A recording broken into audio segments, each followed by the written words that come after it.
আজকে আমি বানাবো আমার মতো করে চাউমিন। এই দেখো সব রেডি করে নিয়েছি।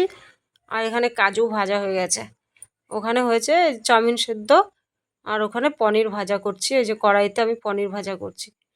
আজকে ভাবলাম সব কিছুই দিই চাউমিনে। তার আগে একটা কথা বলি, এটা আমার বাড়ি না, এটা একটা দাদা বাড়িতে গেছিলাম। চাউমিন খাবে বলছিল দাদা, বলছে দিদি একটু চাউমিন করে চাউমিন করো না খাই। এবার এখানে দেখো ক্যাপসিকাম ভাজা করছি, অনেকটা ক্যাপসিকাম দিয়েছি। আর কী বলো তো, যেহেতু দাদা বলেছে, দাদা ফ্রিজ খুলে দেখি বিনস নেই আর বরবটিও নেই যে সবুজ রঙের দেবো। আমি তো চাউমিন সাদা বানাই, কোনো কালার দিই না, সস ফস কিছু দিই না, খেতে বেশ ভালো লাগে। আর যে খায় সেও ভালোই বলে, তাই জন্য আমিও বললাম ভালো লাগে, ভালো হয় এটা খেতে। দেখো তার আগে আমি এই যে ডিমটাকে ভাজবো, আমার ভুলেই গেছি। ডিমটাকে ভাজা করছি এখন সব কিছু নামিয়ে।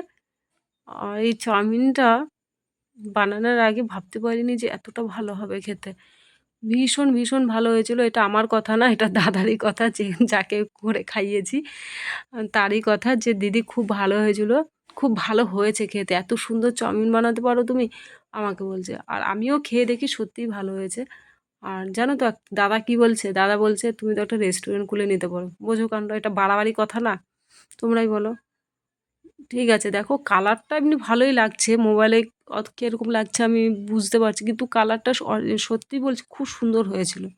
আর খেতেও তার থেকেও বেশি ভালো হয়েছিল। এই দেখো পেঁয়াজ পাতা দিয়ে দিচ্ছি সবার লাস্টে নামানোর আগে। আর একটু ছিল যে দিয়ে দিয়েছি।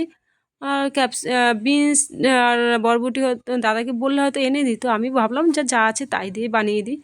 খেতে সত্যি বলছি এতটা ভালো লেগেছে, আমি নিজেই অবাক হয়ে গেছি, আমি এত সুন্দর চাউমিন বানালাম।